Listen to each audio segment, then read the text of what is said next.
Donc on va passer au troisième dossier. Il s'agit de Monsieur T, qui est un agriculteur de 59 ans, qui va venir vous consulter pour une otalgie gauche rebelle qui va devenir de plus en plus gênante depuis quelques mois. C'est un patient qui fume un paquet de cigarettes par jour depuis plus de 40 ans, qui boit 2 verres de vin par jour depuis toujours. Il n'a pas d'autres antécédents connus et il ne prend pas de médicaments. Donc la première question, ça va être ici de décrire votre otoscopie qui vous est fournie. Alors ça, en principe, c'est votre veste noire, c'est un peu comme les fonds d'œil, etc. En fait, c'est pas si compliqué que ça. Pour analyser un tympan, il va falloir que vous soyez assez méthodique. Il y a 4 choses. Souvent, les choses, ça va par 4 en ORL. Je vais vous le répéter plusieurs fois. Il y a 4 choses à bien regarder. Bon. Alors, déjà, d'une part, il faut que vous regardiez, essayez de savoir de quel côté vous êtes. Bon, ça, c'est pas toujours très facile. Il y a une chose qui est facile à se retenir, c'est que si vous avez le triangle lumineux, il est en avant. Donc ici, par exemple, on est sur une oreille droite. Sinon, s'il n'y a plus de triangle lumineux, il faut que vous regardiez la forme du relief, là, du marteau. Et le marteau, il va vers l'arrière. Voilà, donc encore une fois, on est sur une oreille droite ici. Donc ici, pour décrire votre otoscopie, vous allez regarder 4 choses principales. Premièrement, est-ce qu'il y a la chose dont je vous parlais, le triangle lumineux? Ça est écrit dans tous les bouquins, le triangle lumineux, ça correspond à ce truc-là. En fait, c'est la réflexion par le tympan sain de la lumière que vous envoyez avec votre otoscope ou avec votre microscope. Ça se fait toujours en avant et en bas. Et ça, c'est un signe de bonne santé du tympan. Donc, premièrement, est-ce qu'il y a le triangle lumineux? S'il y est, vous mettez présence du triangle lumineux. Toc. En plus, ça vous permet d'orienter, comme je vous disais. Ensuite, vous regardez s'il y a les reliefs osseux. Les reliefs osseux, en pratique, c'est le manche du marteau. C'est ce truc que je vous montrais tout à l'heure. Donc, le manche du marteau, ici, vous le voyez bien. Donc, on le voit correctement. Donc, il faut que vous écriviez relief osseux visible ou manche du marteau visible. Ça, c'est un deuxième critère de normalité du tympan. Ensuite, vous allez regarder la couleur du tympan. Parce qu'on peut avoir un triangle lumineux et un relief visible, mais un tympan rouge fluo. Ça, c'est pas normal. Hein. Le tympan normal, il est comme sur la photo que vous avez ici, il est transparent et grisâtre. Ça, c'est un tympan normal, c'est une couleur normale de tympan. C'est la troisième chose qu'il faut regarder, c'est la couleur du tympan. Enfin, la dernière chose, c'est la plus évidente, c'est pour ça que je vous la mets en dernier. Est-ce que le tympan est intègre? Est-ce que la membrane tympanique est intègre? Ou est-ce qu'il y a une perforation quelque part? Et donc, s'il n'y a pas de perforation, je vous ai gentil de m'écrire pas de perforation. Je suis d'accord, c'est débile, mais il faut bien écrire aussi les signes négatifs, c'est important. S'il y avait une perforation, il faut vous préciser une chose importante, c'est est-ce que la perforation est marginale ou non marginale. Alors ça, c'est dans les bouquins. Moi, quand j'étais externe, j'ai mis je ne sais combien de temps à comprendre ce que ça voulait dire. Donc, je vais vous le dire tout de suite. En fait, la perforation, quand elle est non marginale, c'est qu'elle n'est pas sur une marge, c'est-à-dire sur un bord du tympan. Alors, le bord du tympan, c'est d'une part tout le sulcus, là où il est inséré, hein, le tympan. Il faut vraiment voir ça comme une membrane de tambour, en fait, qui va être accrochée comme ça, bien en rond. Et donc, si vous avez une perforation au bord de son insertion, c'est une perforation qui est marginale. Là, il y a un petit piège, parce que ça serait quand même un peu simple. Il y a un autre endroit où c'est marginal aussi, c'est quand c'est au bord du relief du marteau. D'accord? Quand c'est sur un des bords osseux, c'est une perforation qui est marginale, on l'appelle. C'est une perforation qui va être inquiétante parce qu'en fait, on ne va pas savoir à quoi elle correspond. Ça peut être soit vraiment une perforation, soit en fait, ça peut être un cholestéatome qui se manifeste comme ça. Donc, si vous n'avez pas de perforation, vous écrivez pas de perforation. Si vous avez une perforation, vous écrivez si elle est marginale, c'est-à-dire si elle est sur un bord, ou si elle est non marginale, c'est-à-dire s'il y a un trou au milieu. Voilà, ça c'est les 4 choses importantes à analyser quand on vous donne une otoscopie à lire. Et surtout, encore une fois, il ne faut pas paniquer parce que les otoscopies, c'est pas facile. Il faut juste essayer d'être un peu systématique pour essayer de grappiller des points, mais vous ne serez pas les seuls à galérer sur une otoscopie. Voilà. Donc ici, on a donc, pour répondre à notre question, un tympan qui est de couleur normale, fin et transparent, avec un triangle lumineux qui est présent, on l'a vu tout à l'heure, un relief du manche du marteau visible, pas de perforation. Donc au total, pour une fois, vous avez une photographie de tympan normale. Et donc ici, ça oriente vers une otodynie ou otalgie réflexe, c'est-à-dire une otalgie non otogène, c'est-à-dire une douleur à l'oreille qui n'est pas due à une cause dans l'oreille. Voilà, et ça impose donc un examen ORL complet, particulièrement chez un patient alcoolotabagique, puisque c'est, vous le savez, très évocateur d'un cancer des VADS qui est passé inaperçu pour l'instant. Donc on passe à la deuxième question. Vous complétez donc, comme vous êtes un bon ORL, votre examen par une palpation cervicale qui va retrouver une adénopathie cervicale gauche de 2 cm, fermée non douloureuse. Ensuite, vous ouvrez la bouche du patient et votre examen oropharyngé vous est fourni ici. Il va falloir que vous le décriviez. Comme vous avez peut-être vu, il est tombé récemment un examen, à l'ENC une photographie en fait, d'enfants. Faut savoir que c'est vraiment très culturel en ORL, en maxillo et en plastique de prendre des photos. C'est limite à ça qu'on reconnaît ces spécialités-là dans l'hôpital, c'est l'appareil photo dans la poche. Et donc, moi, je vais vous mettre souvent des photos et des choses comme ça. Il ne faut pas paniquer devant ces choses-là. Il faut décrire ce que vous voyez. Et donc, on va gentiment décrire ce qu'on voit là sur cette photographie d'examen oropharyngé. Déjà, vous essayez de voir un peu où vous êtes. Bon, là, c'est quand même assez évident pour s'orienter. Hein. Vous avez la langue ici, avec le gros abaisse-langue là, qui donc va vous refléter la lumière. Ici, vous avez l'alouette. Et donc là, vous avez une grosse, quand même, tumeur de l'amygdale gauche, hein, on est à gauche, qui est polylobée. Hop, hop, hop. Vous pourriez aussi dire bourgeonnante. Merci ici de ne pas mettre ulcéro-bourgeonnante, parce que d'habitude les tumeurs elles sont toujours ulcéro-bourgeonnantes, mais là il n'y a quand même vraiment pas d'ulcération visible, hein. Donc il faut quand même essayer de ne pas inventer trop ce qu'on voit. Par contre, qu'elle est bourgeonnante, qu'elle est polylobée, ça on le voit bien. Et une des choses que vous pouvez rajouter ici, c'est qu'elle respecte le pilier antérieur, parce que c'est une des choses que vous voyez ici. Si on a besoin de faire un tout petit peu d'anatomie sur cette photo-là, je vous rappelle que donc ça c'est l'alouette, le voile du palais est ici. Ça, c'est le pilier antérieur, ça, c'est le pilier postérieur. Ici, vous avez donc votre amygdale qui est franchement pathologique. Et votre base de langue, vous voyez quelques-unes des petites papilles de la base de langue ici. La base de langue, l'amygdale, les piliers, le voile, l'alouette, c'est de l'oropharynx, d'accord? Tandis qu'ici, vous avez la langue mobile que vous voyez ici, la face interne de joue que vous devinez. Ça, c'est de la cavité buccale. Ou cavité orale, c'est la même chose. On ne confond pas oropharynx et cavité buccale, ce n'est pas du tout la même zone anatomique en ORL et ça ne va pas être des cancers qui vont évoluer de la même façon. Donc il faut que vous fassiez attention. Moi j'avais mis longtemps quand j'étais externe à comprendre la différence, mais ce n'est pas du tout la même chose. Donc devant une photo, une chose importante, on ne panique pas, on décrit ce qu'on voit, on essaie d'être le plus factuel possible et on essaye de ne pas non plus inventer des choses qu'on ne veut pas, s'il vous plaît. Donc ensuite, la question numéro 3, quelles sont les étiologies à évoquer ici et laquelle vous semble le plus probable? Donc numéro 1, toute catégorie dans le contexte, vu la forme de la tumeur et vu le terrain qu'on a décrit tout à l'heure, ça va être le carcinome épidermoïde de l'amygdale gauche. Vous me rappelez bien le côté, encore une fois. Ça peut aussi être un lymphome, puisque je vous rappelle que l'amygdale, c'est un organe lymphoïde qui fait partie de l'anneau de Valdeyer. Et donc une tumeur aussi polylobée, justement pas ulcérée, justement pas le nécrotique, c'est pas un aspect très typique, donc ça peut aussi être un lymphome.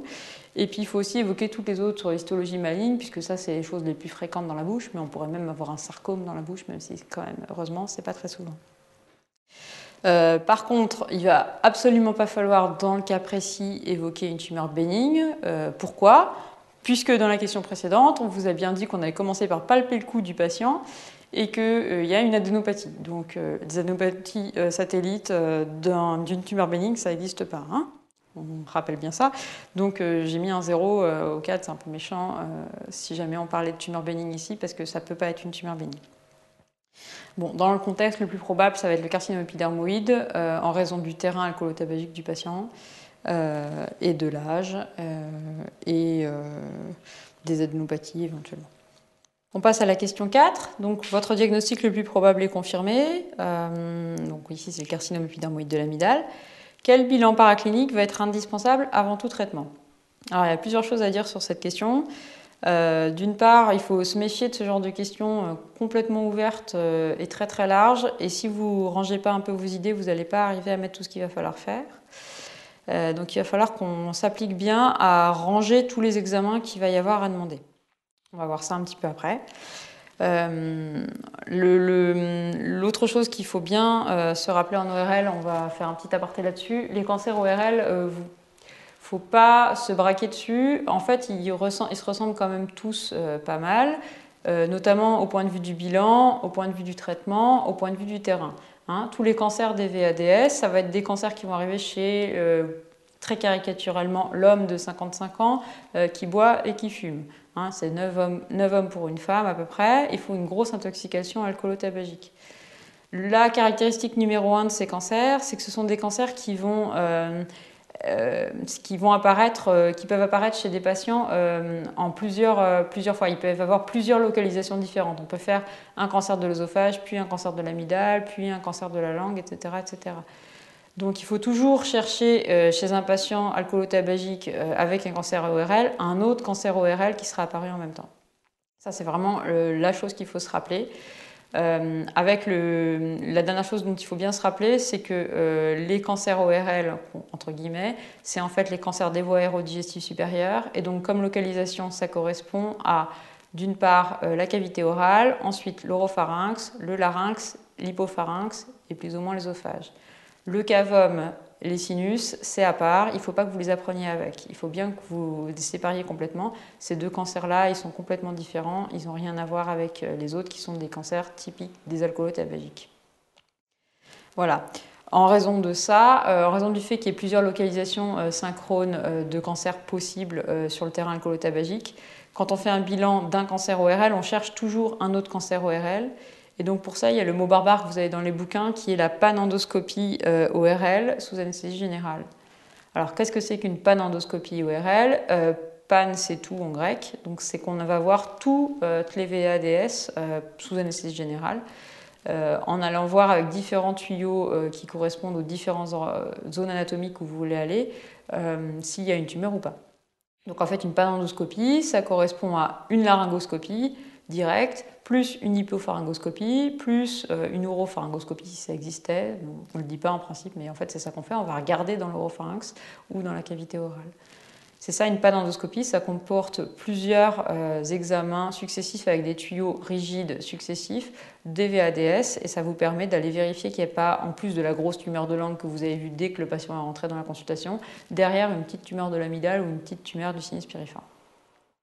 Voilà, donc ça c'est le bilan numéro 1 du cancer ORL. Il faut bien que vous ayez compris ce que c'est. Il faut bien que vous ayez compris également que ça ne peut se faire que sous anesthésie générale. Principalement parce que les gens ne sont pas des avaleurs de sabre, que nos tuyaux d'examen sont des tuyaux rigides et que par exemple l'œsophagoscope ORL c'est un tuyau rigide qui fait presque 90 cm de long et que donc ça à rentrer dans l'œsophage il faut absolument que le patient soit sous anesthésie générale. Vous imaginez bien qu'on ne peut pas faire avaler un œsophagoscope à un patient qui est assis en consultation. Ça c'est une autre chose qui est importante à se retenir sur la panendoscopie, c'est que ça ne peut se faire que sous anesthésie générale. Ça va vous permettre de faire des biopsies de votre tumeur, voire de votre tumeur d'après. Ces biopsies, il faudra évidemment les envoyer pour examen histologique définitif, puisque en cancéro, on ne fait pas de diagnostic sans histologie, sauf exception. Et en ORL, ce n'est pas l'exception. Enfin, à l'issue de votre panendoscopie, le compte-rendu de la panendoscopie, c'est un schéma qui sera daté et signé, qui va être après votre cartographie en fait quand il va falloir opérer cette tumeur. Ça va vous permettre d'opérer selon les pointillés entre guillemets. Ça va vous faire une photographie, une carte pour la prochaine fois pour quand vous y retournerez pour voir si votre chimiothérapie elle a marché ou pour aller opérer le patient. D'accord? Donc la panendoscopie ORL, il va falloir que vous mettiez bien vos 4 mots-clés avec. Ça va par 4 tout en ORL. Donc panendoscopie au bloc opératoire sous anesthésie générale, avec biopsie envoyée pour examen histologique définitif et schéma daté signé. Voilà, 4 choses importantes, c'est les biopsies, l'anapathe, le schéma daté signé et l'anesthésie générale. Voilà, donc ensuite on va essayer de répondre à la question quand même, et il va falloir qu'on organise nos idées pour ne pas oublier la moitié des examens complémentaires. Donc en cancéro, c'est toujours pareil. Vous savez qu'il y a une classification des tumeurs solides qui s'appelle la classification TNM, qui est la classification tumeur, node N, ganglion, et M, métastase. Bon, il va falloir que vous rangiez vos idées un peu pareil dans votre tête. Il va commencer par falloir faire un bilan de votre tumeur. Donc pour faire le bilan de la tumeur, il va falloir que vous fassiez votre bilan loco-régional. Il va falloir donc que vous demandiez d'une part un scanner cervico-thoracique, puisque là on est en ORL, hein, n'oubliez pas de mettre de quoi... cervico-facial, pardon, puisque là on est en ORL, n'oubliez pas de mettre de quoi vous voulez le scanner du pied droit pour la tumeur de l'amygdale, ça sert à rien. Comme on est en cancéro, il va falloir qu'il soit injecté, puisque c'est à l'injection qu'on voit que certaines structures pathologiques vont prendre le contraste alors qu'elles ne devraient pas. Toujours en cancéro, vous demandez des examens injectés. Ensuite, vous allez également demander une IRM cervico-faciale, parce qu'en fait, on ne va pas voir la même chose sur l'IRM et sur le scanner. Ça ne va pas vous donner les mêmes informations. Souvent, au scanner, en fait, en pratique, on surestime un peu la taille des tumeurs. On les voit mieux parce qu'on voit également l'œdème autour. On les voit mieux à l'IRM en ORL. Donc en fait, pour rester simpliste, retenez qu'en ORL, en cancéro, toujours vous demandez et un scanner et une IRM, sauf dans les localisations où on ne sait pas faire une IRM, c'est-à-dire le larynx et l'hypopharynx. On ne sait pas faire une IRM du larynx et de l'hypopharynx à cause d'un truc tout bête, à cause de la respiration. Comme en fait on respire, on bouge, et ça fait trop d'artefacts au niveau du larynx et de l'hypopharynx. Et donc, l'IRM n'est pas contributif. Alors en ce moment, ils sont en train d'inventer des trucs et peut-être que dans 5 ans, ce sera plus valable, mais pour l'instant, l'IRM n'est pas contributif au niveau du larynx et de l'hypopharynx. De toute façon, ce ne serait pas faux de la mettre, donc au pire, retenez qu'en ORL, vous demandez toujours les deux. Donc ça vous fait le bilan de la tumeur, et ça vous fait également le bilan des ganglions, puisque vous avez demandé aussi le cou. D'accord ? Donc vous allez voir les ganglions sur le cou, sur les coupes cervicales de votre scanner et de votre IRM. Ensuite, il va falloir que vous cherchiez des métastases à distance, comme on a dit, TNM. Alors, les métastases des cancers ORL, c'est principalement le foie. Donc, pour faire le bilan du foie, il va falloir une écho hépatique et un bilan hépatique complet. Et le poumon. L'autre localisation numéro 1 des métastases, c'est le poumon. Avec donc, soit vous demandez une radio de thorax, bon, soit vous rajoutez à votre scanner cervico-facial un scanner cervico-thoracique. Ça, c'est assez discuté encore. Il n'y a pas tellement de consensus. Je vous conseille quand même néanmoins de demander plutôt un scanner cervico-thoracique parce que c'est quand même plus fiable et c'est plus ce qu'on fait en pratique. Mais il n'y a pas de consensus exactement là-dessus pour l'instant. Donc ça, c'est les métastases qu'il faut toujours chercher. Ensuite, vous allez chercher des localisations des autres cancers du terrain, c'est-à-dire l'alcool plus le tabac. Et donc, les autres cancers du terrain, alcool, tabac, c'est principalement l'œsophage et le poumon. Le poumon, vous l'avez déjà cherché, ça tombe bien. Et donc, par contre, l'œsophage, il va falloir que vous proposiez éventuellement de faire une fibroscopie œsogastro-duodénale à votre patient. Voire, il y en a qui font systématiquement des fibroscopies pulmonaires. Bon. Sachant que ces deux petites choses-là, c'est un peu discuté parce qu'en fait, en pratique, la fibroscopie œsogastro-duodénale, c'est aller voir l'œsophage. Mais en fait, techniquement, ça fait partie de la panendoscopie. Moi, quand je fais une panendoscopie, je vais voir l'œsophage systématiquement avec l'œsophagoscope, qui est le grand tuyau qui fait 90 cm, comme je vous disais tout à l'heure. Bon, donc c'est pour ça que dans vos livres, souvent, il y a des gens qui disent qu'il faut faire une fibro pulmonaire et une fibro œsogastro-duodénale. C'est assez discuté. Normalement, l'œsophagoscopie faisant partie de la panendoscopie, vous n'êtes pas obligé de faire une fibroscopie gastro-duodénale. Moi, j'en fais jamais à aucun de mes patients, sauf quand j'ai un doute, évidemment. Et la fibropulmonaire, elle traîne dans les bouquins, mais elle n'est toujours pas recommandée non plus. Voilà, donc ça c'est, vous avez fait le tour de votre tumeur, vous avez la cartographie de votre tumeur avec la biopsie plus la NAPAD, vous avez votre TDM, votre IRM pour avoir votre imagerie, vous avez fait le bilan de vos métastases. Donc ensuite il va falloir faire un bilan préthérapeutique, puisque on est en cancéro. Avant le traitement, les traitements ils sont très lourds, souvent ils comprennent la radiothérapie et de la chimiothérapie. En ORL particulièrement, les patients sont vraiment plein de comorbidités parce que c'est des gros tabagiques et souvent des gros buveurs. Et donc, ils ont souvent un cœur qui ne marche pas très bien, un foie qui ne marche pas très bien et des artères très encrassées. Donc, il va falloir que vous fassiez d'une part un bilan opératoire. Bon, ça, je vous laisse faire le bilan opératoire classique pour si jamais il y a de la chirurgie. Si jamais il y a de la chimiothérapie en ORL, ça va être principalement du 5-FU et du cisplatyl. Et donc, les deux toxicités numéro 1, ça va être le cœur et le rein. Donc, le rein, vous faites juste un bilan, ça suffit. Une urécréate, ça suffit. Ça fait un dépistage. Et pour le cœur, il faut que vous fassiez une écho-cœur. Voilà. Ça, c'est le bilan avant la chimiothérapie, pardon. Et le bilan avant la radiothérapie, il y a 4 choses. La radiothérapie d'un cancer du sein, c'est pas si lourd que la radiothérapie ORL en fait. Parce que la radiothérapie, c'est quelque chose qui, certes, brûle les cellules malignes, mais ça brûle aussi malheureusement aussi les cellules pas malignes. Et en fait, quand on va brûler les muqueuses des VADS, on va se retrouver devant un certain nombre d'effets secondaires assez lourds, des mucites importantes, une hypocyalie importante, etc., etc.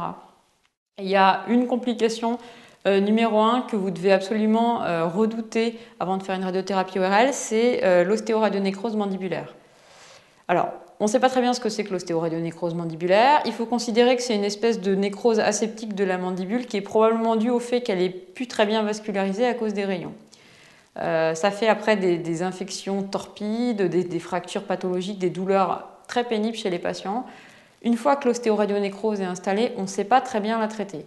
Donc en fait, ce qu'il faut faire, c'est bien correctement la prévenir, parce que ça, on est beaucoup plus efficace si elle n'est pas encore là.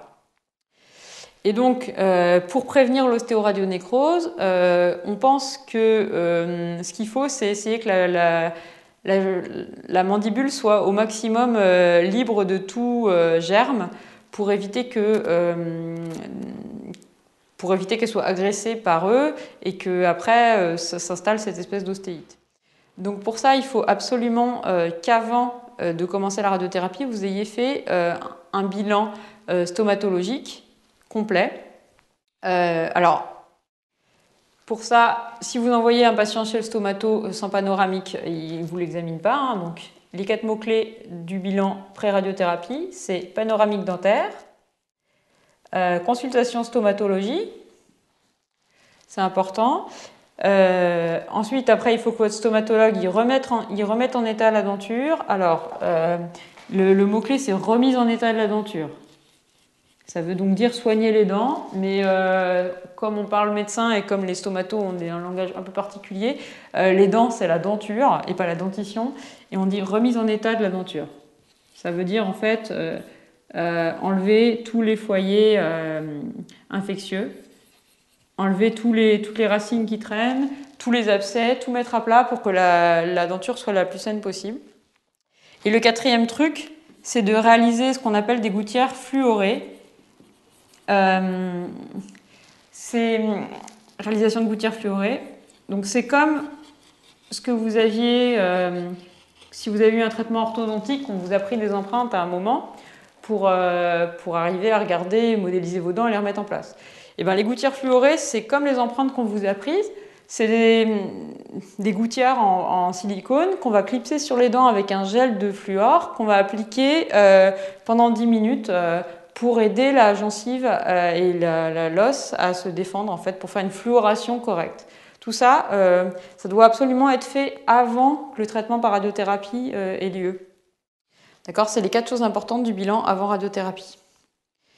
Voilà. Ensuite, il faut éventuellement réaliser un bilan nutritionnel. C'est assez à la mode puisque les patients qui ont un cancer ORL, souvent, bon déjà à cause du fait qu'ils sont d'assez bas niveau socio-économique, souvent ils ont une nutrition qui est moyenne. En plus, souvent ils boivent beaucoup, donc ça c'est un autre facteur de nutrition.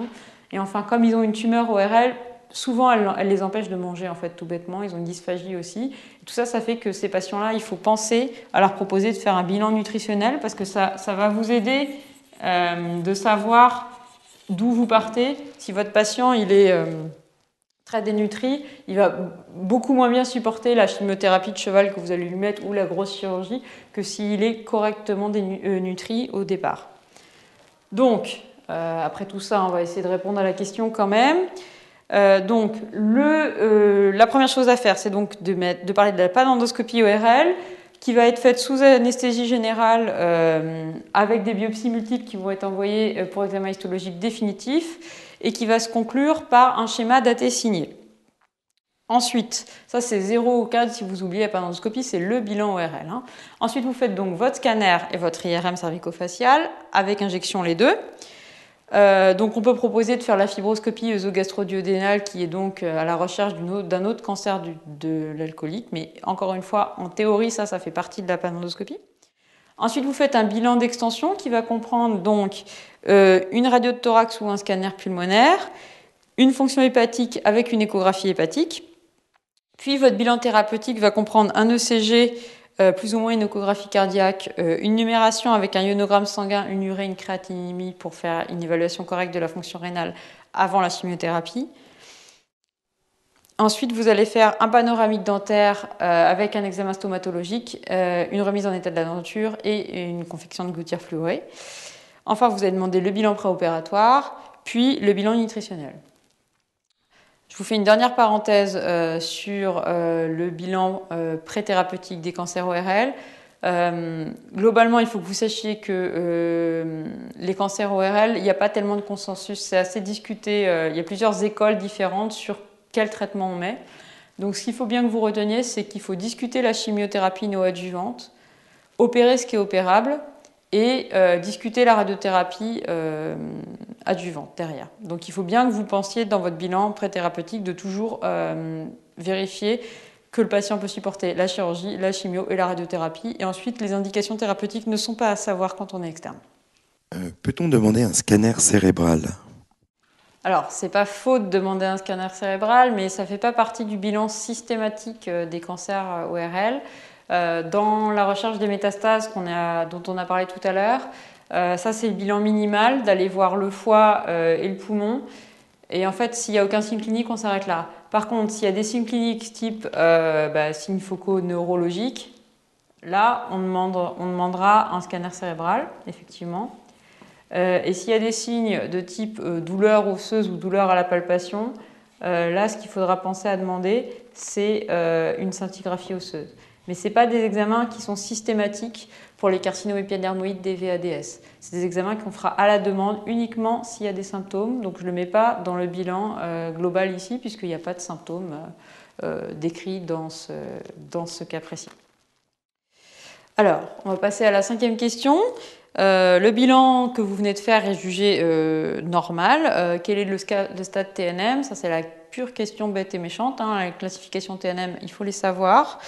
Il va falloir que vous appréciez à peu près la taille de la tumeur sur la photo que vous avez vue initialement. C'est un espèce de développement de la question d'avant. Donc vous voyez bien que sur votre photo, la tumeur elle est grossièrement supérieure à 2 cm et grossièrement inférieure à 4 cm. Il faut bien vous imaginer, enfin, vous voyez bien comment c'est une amygdale normale. Vous voyez bien qu'on est typiquement là dans un cas d'un T2. On a dit qu'il y avait une adénopathie, il ne faut pas l'oublier. J'espère que vous l'avez fluoté quand vous êtes passé sur la question dans le dossier. Donc il y a une adénopathie, donc on est dans un T2, N1, et on a dit que le bilan d'extension était normal, M0. Hein.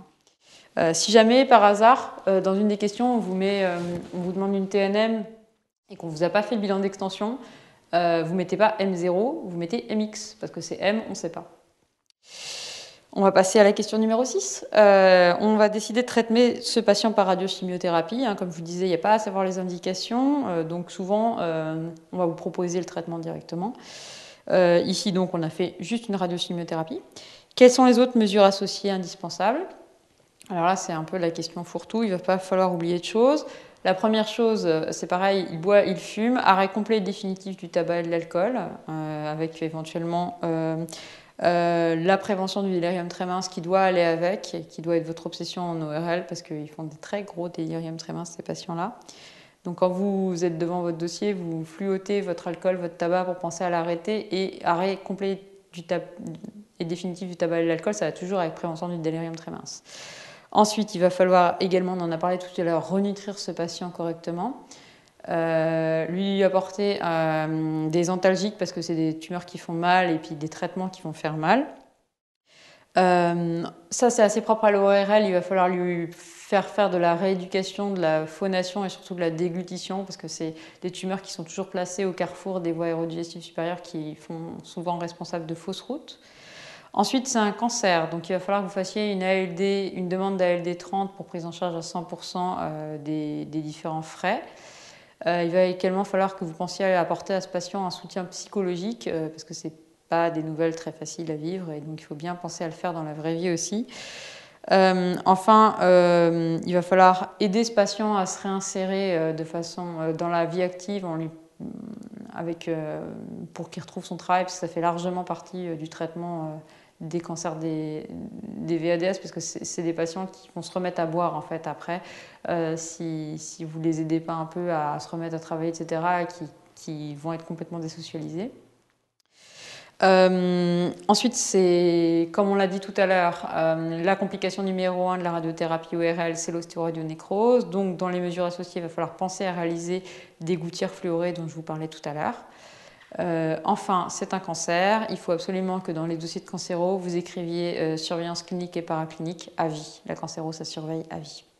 Jusqu'à quand porte-t-on les gouttières fluorées? Ah oui, alors les gouttières fluorées, donc comme je vous disais, c'est des petits trucs en silicone qu'on clip sur les dents. On met un gel fluoré dessus. On les porte en fait 10 minutes par jour, le soir, tous les soirs, après les repas, à distance de tout. Après, il ne faut plus rien prendre. Et ça se fait à vie en fait. C'est pendant la radiothérapie, après la radiothérapie et après à vie, pour toujours. Il faudra bien motiver vos patients à les porter. Vous verrez que ce n'est pas très facile. Donc on va passer à la question 7. Au décours de la surveillance, votre patient va se plaindre d'une baisse progressive subjective de l'audition, et donc vous avez donc à commenter l'examen 6 juin. Donc l'examen, vous avez vu que c'était des audiogrammes tonales. Alors encore une fois, il ne faut pas paniquer devant ce genre d'examen, parce qu'en fait, c'est pas compliqué. Donc vous commencez par dire que c'est un audiogramme tonal. Et en fait, les audiogrammes, c'est des courbes avec en abscisse les fréquences testées, qui sont des bip-bip en fait. Donc vous avez un bip-bip à 250, un bip-bip à 500, un bip-bip à 1000, un bip-bip à 2000. Et puis vous dites de quel côté vous l'entendez. Je pense que vous en avez eu déjà dans votre vie. Donc ça, c'est les fréquences. Et donc en ordonnée, vous avez les pertes en décibels. En fait, c'est une perte de son que vous avez ici. Et donc, à chaque fois, ça correspond à un petit point. Et vous allez tester à chaque fois en conduction osseuse avec un petit vibrateur qui est posé sur votre mastoïde et qui va donc transmettre les sons. Et en conduction aérienne dans les écouteurs classiques qui font des bip-bip. Et donc tout ça, ça vous fait des courbes. Alors la première chose à regarder, c'est laquelle correspond à la gauche et laquelle correspond à la droite. Alors soit c'est écrit dessus, hein, là ici c'est écrit dessus, c'est pas compliqué. Si rien n'est écrit dessus, il y a le code couleur, qui est le même code couleur international que pour tout, que pour les écouteurs d'iPod, que ce que vous voulez. C'est que le rouge c'est right, c'est à droite, et que le bleu, c'est left, c'est à gauche. Voilà. Bon, enfin en principe on va vous mettre le côté, mais s'il n'y a pas de côté, ben, rouge c'est droit. Ensuite, il va falloir que vous regardiez vos courbes. Donc vous avez deux courbes à chaque fois, une courbe aérienne et une courbe osseuse, avec la conduction aérienne et la courbe osseuse. Alors c'est pareil, ici c'est écrit que les petits losanges c'est la conduction osseuse et que les petits carrés c'est la conduction aérienne. Si c'est pas noté, il y a une convention qui dit qu'il y a des petits O, et les petits O c'est la conduction aérienne. Hein. Ça c'est d'une logique extraordinaire, hein. C'est pas la conduction osseuse. Les petits O c'est la conduction aérienne, et les petites croix c'est la conduction osseuse. Voilà, ça c'est le code. Si jamais vous avez rien d'écrit, les petits ronds c'est la conduction aérienne et les petites croix c'est la conduction osseuse. Mais bon, il y a quand même des chances que si vous avez un audiogramme qui tombe, on vous donne un peu la légende. Ici, il est légendé. De toute façon, si vous êtes complètement perdu dans vos courbes, que vous ne savez plus laquelle est laquelle, il y a quand même un truc qui est clair, c'est que votre conduction osseuse, de toute façon, quoi qu'il arrive, va toujours être meilleure que votre conduction aérienne. Donc ça va toujours être cette courbe-là qui va être au-dessus puisqu'on est en perte. Elle va moins perdre. Ok, donc ici, on a donc à droite, on a une courbe osseuse et une courbe aérienne qui sont grossièrement superposables. Il n'y a pas de différence de perte entre les deux. qui est descendante, c'est-à-dire que l'audition est plus mauvaise sur les fréquences aiguës que sur les fréquences graves. Et il n'y a pas de différence entre les deux courbes, c'est-à-dire que le RIN qui se calcule, donc qui est la différence entre les courbes osseuses et aériennes, est fermé. D'accord ? Si on regarde à gauche, c'est pareil, c'est une courbe grossièrement descendante, avec pas de différence entre la courbe osseuse aérienne et un RIN fermé, des courbes qui sont grossièrement superposables. Donc, ce genre d'aspect, c'est assez typique. Bon, déjà, le fait que la courbe osseuse et la courbe aérienne soient superposables et qu'il n'y ait pas de différence entre les deux, c'est une surdité de perception. Hein. Si c'était une surdité de transmission, vous auriez une différence entre les deux. Et ensuite, l'aspect descendant, comme ça, c'est assez typique d'une part de la presbyacousie chez les personnes âgées, de l'autre des surdités toxiques, et notamment avec le cisplatine. Voilà, donc ici, il faut que, si vous avez à décrire cet examen complémentaire-là, vous commencez par dire que c'est un audiogramme tonal liminaire, c'est-à-dire avec des bip-bip, que vous avez donc des courbes osseuses et aériennes identiques, avec des courbes grossièrement descendantes, et que ça correspond donc à une surdité de perception bilatérale. Hein. N'oubliez pas de mettre le côté, c'est important. Ensuite, la dernière question, la question numéro 8. Vous avez un Weber indifférent. Quelles étiologies vous semblent les plus vraisemblables ? Eh bien, comme je vous le disais tout à l'heure, les courbes descendantes de surdité de perception, c'est assez typique d'une part de la presbyacousie, ce qui est envisageable chez ce patient. Hein. On ne sait pas ce qu'il a fait dans la vie. Peut-être qu'il a travaillé sur les chantiers et peut-être que donc il a déjà une presbyacousie un peu plus précoce que les autres personnes. Et d'autre part, dans ce cas précis, comme on a dit qu'il avait été traité par radiochimiothérapie, il faut penser à la toxicité liée à la chimiothérapie, notamment à la toxicité autologique du cisplatine. Pouvez-vous rappeler les modalités du Weber ? Alors, le test de Weber, c'est un test qui est un test clinique. Il ne faut pas le compter dans les examens, complémentaires. C'est un test clinique, c'est un test d'acoumétrie, ça s'appelle. Ça correspond à prendre un diapason et à le faire vibrer et à le mettre sur le front du patient. Et en fait, les gens normaux vont entendre le Weber entre le diapason entre leurs deux oreilles. Si on a une surdité par contre de perception d'un côté, par exemple une surdité de perception gauche, on va entendre le diapason surtout dans l'oreille droite, dans l'oreille saine. Si on a une surdité de transmission, au contraire, le diapason va être entendu principalement dans l'oreille atteinte, qui est donc l'oreille gauche, là, si on a dit qu'on était à gauche. Je vous conseille de faire le test chez vous tout bêtement, avec un diapason chopé à l'hôpital, de vous mettre le diapason sur le front et de vous boucher l'oreille tout bêtement, ça fait une surdité de transmission. Et vous verrez que vous allez entendre immédiatement le diapason dans votre oreille qui a la surdité de transmission, comme ça après on se souvient de quel côté c'est.